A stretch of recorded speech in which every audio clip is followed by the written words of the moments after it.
Well, hello again, and welcome to episode 4 of the Slow Roaming video blog. This one is all about our short trip up the River Thames from basically Teddington up to Oxford. Hope you enjoy it. Our journey for this episode starts at Brentford in West London, where the Grand Union Canal meets the mighty Thames. We join the river just before high tide, so that the last remnants of the incoming tide help us on our way upstream to Teddington. From there, our journey to Oxford will take us past Hampton Court, Windsor, Henley and Reading, amongst many others. We left Brentford Basin and had Jennifer and David to help us through Brentford locks and on down to the Thames lock, where we had to wait until the tide was at the right point. Well, we're at Thames lock at the bottom of the Grand Union. We're just waiting for the lock keeper to come down and for high tide, and then they're going to let us out onto the River Thames, where we're going to turn right and go upstream to Teddington. We'll see you later. Here's Annie, the Thames lockkeeper. Our convoy of 3 boats setting off onto the Thames.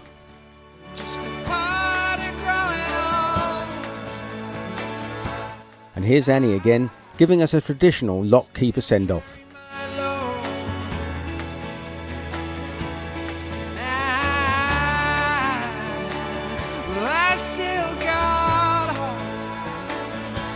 Here we are, all set, just about to head out onto the Thames, turn right and head down to Teddington. See you at the other end. All you said was play a part. We passed Isleworth on the north bank. Then under Twickenham Bridge.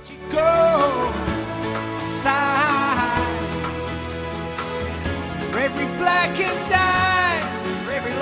and the bridges at Richmond. Just play a part. Hey.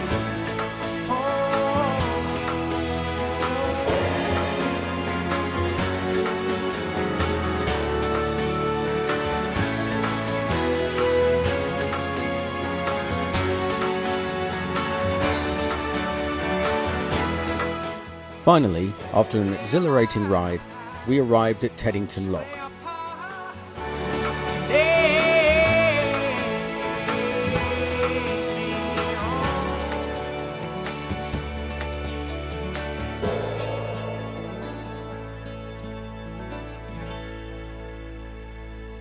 Leaving Teddington, we're now on the non-tidal Thames. We passed through Kingston. Am I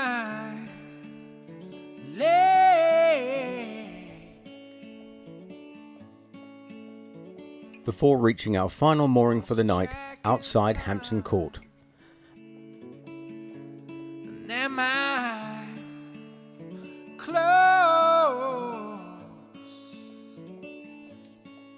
And with enough time to have a wander around the kitchen gardens.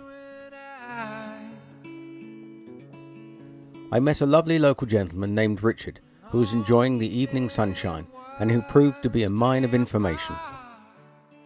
Between 9 and 10 each morning, the formal gardens are open free of charge to the general public. I took the opportunity to have a look around and take a few snaps.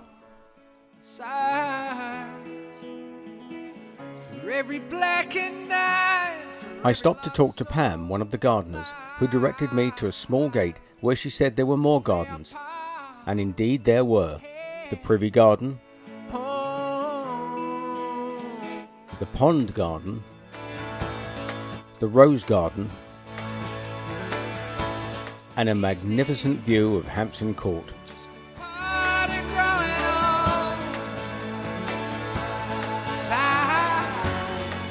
We also met Alex, and Poppy had great fun in playing with his dog Alfie.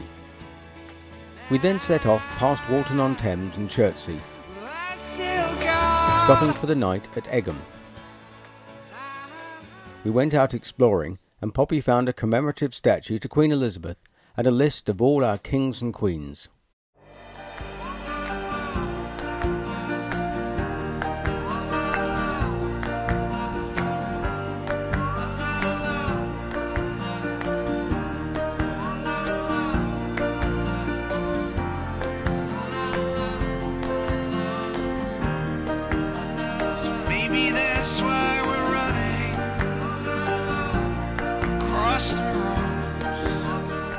Egham is next to Runnymede, site of the signing of Magna Carta.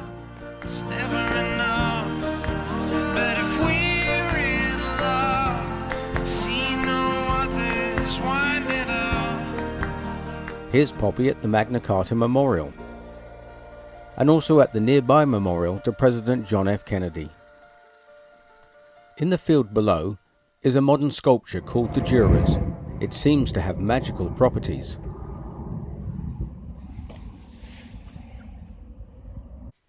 On our way back to the boat we met Chris, who was marshalling for a local charity walk. As we approached Windsor, I noticed something going on in Windsor Great Park. Turned out there was some kind of horse and carriage event. Even running in a straight line. So if that's right, if that's life, let me go. Finally, Windsor Castle came into view. And I made a one-man line.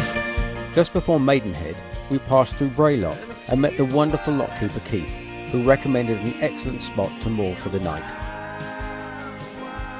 The following morning we had to negotiate a local regatta. The main racing course is on the right, while the rowing boats passing on the left are returning back to the start. That's all I am, that's all I am. It's everywhere I go. Oh, it's everywhere I go.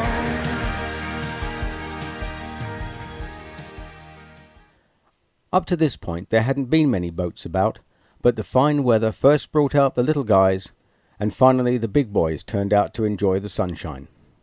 There's us hidden in the corner. After Maidenhead, the National Trust property of Cliveden could just be glimpsed on a hill to the east. Next up was Marlow, and this time lots of sailing boats.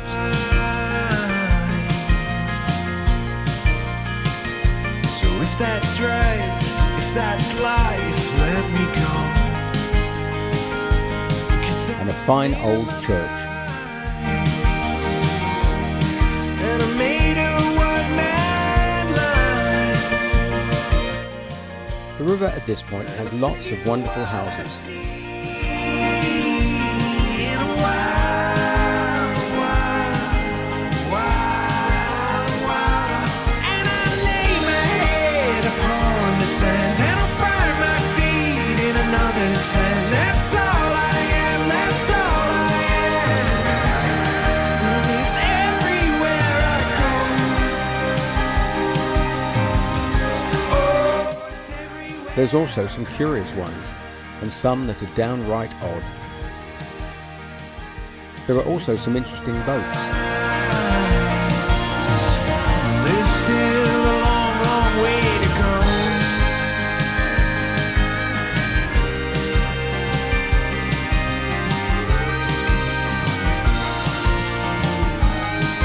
Here's the ice cream boat.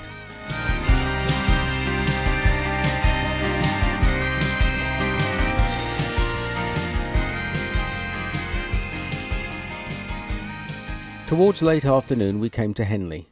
The regatta course can be seen on the port side. Temple Island sits at one end. Before we reached Reading, we came through Sonning with its narrow bridge and beautifully tended lock. On duty was Tim, one of the very first volunteer lockkeepers on the Thames. Reading didn't seem very exciting, except that it's the start of the Kennet and Avon Canal, which runs to Bristol. At Maple Durham Lock, you can just glimpse the Elizabethan Maple Durham Manor House through the trees. Joining us in the lock were a lovely couple in their rowing boat. I let them set off whilst I closed up the lock. When I passed them later, they'd swapped over rowing duties and were making great progress towards Whitchurch-on-Thames. We moored for the night next to Beale Wildlife Trust, just south of Goring.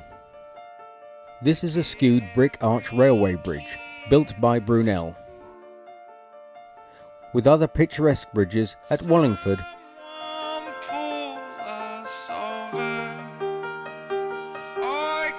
and Shillingford.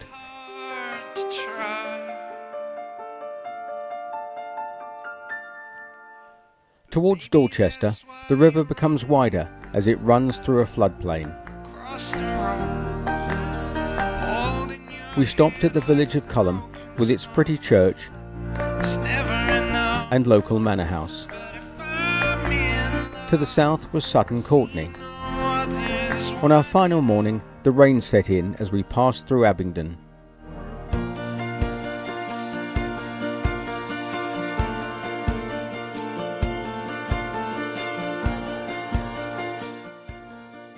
Sandford Lock seemed pretty, with an interesting approach from upstream.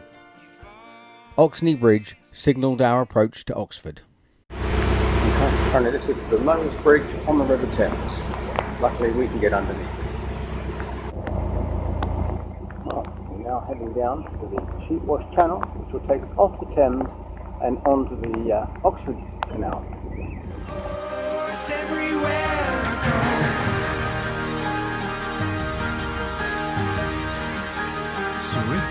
Here we are, and welcome to Oxford and the Oxford Canal. Well, there's still a long, long way to go. Well, today was our last day on the Thames, and we are now in Oxford. And it's been raining relentlessly all day. Had a bit of a scare this morning, because not long after we set off, the alarm sounded on the engine panel and the thermometer light came on. Looked like the engine was overheating. I managed to nudge the boat into the bank, and got soaking wet in the process, stung by stinging nettles, tied up to a tree. But having investigated everything, everything seemed fine.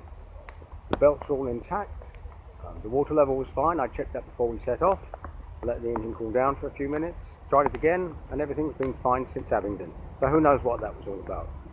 Anyway, time to go and dry out and have a cup of tea. See you later. So if I'm around